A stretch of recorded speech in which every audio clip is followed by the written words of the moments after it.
వందనాలు. అస్సలాము అలైకుం. నమస్తే. అందరూ బాగుండాలి, సమాధానం పడి ఉండాలి దేశంలో. ఎందుకంటే ఈ సమాధానములోనే ప్రేమ ఉంటుంది. ఈ లోకంలో ఉన్న ప్రతి వారిని దేవుడు దీవించాలని, చెడు మార్గానికి, చెడు బంధాలకి, చెడు సవాసాలకి, చెడు మాట్లాడే వాళ్ళకి, చెడుగా ఎవరైతే పోరాటం చేసేవారికి కూడా దేవుడు ఒప్పుకోడనమాట. నువ్వు మంచి తోవలో నిలబడి దేవుణ్ణి ప్రార్థన చేయి. సృష్టికర్త అయిన ధర్మరాజు ఆయన చేయాలి, ఏదైనా ఆయన చేయగలుగుతాడు. ఈ లోకంలో మనము కాదు పోరాటము, దేవుడి గురించి పోరాటం మనం చేయాలి. దేవుడికి ప్రార్థన చేయాలి.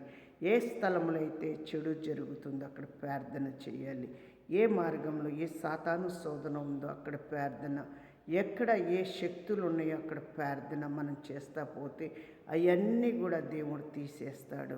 ఎందుకంటే ఈ లోకంలో దేవుడు తప్ప ఎవరూ లేరు. ఆ భగవంతుడు సృష్టికర్త అయిన యెహోవా ఆయన నిండుగా మన దేశాల మీద ఉన్నాడు. మనకు దేశము కాపాడేది ఆయనే, దేశము సృష్టించిందే ఆయనే. లోకములో మనం పచ్చగా ఉంటున్నాము, నిండుగా ఉంటున్నామంటే చాలా ధన్యత, మేలు జరుగుతూ ఉంది. మీ నామానికి మహిమ, ఘనత, ప్రేమ ఇవ్వాలని నేను ప్రార్థిస్తున్నాము. తండ్రి, నీ చిత్తంలోనే మేమున్నాము.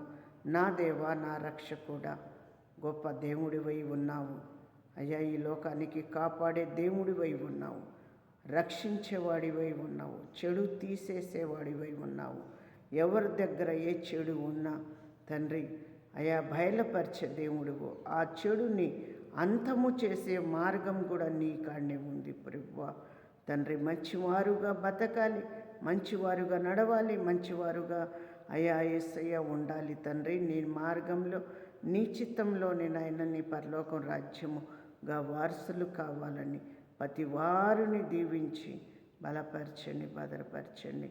తండ్రి, నీ చిత్తంలోనే మేలు చేయండి, సహాయము దయచేయండి.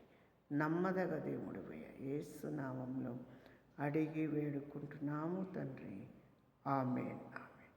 అందరికీ వందనాలు. యేసు నామములో సృష్టికర్త అయిన యెహోవా ఆయనని మనం ప్రార్థిస్తే దేవుడు ఈ భూమి మీద ఉన్న ప్రతి చెడుని దేవుడు తీసేస్తాడు. అందుకే అందరం కలిసి ప్రార్థన చేద్దాం.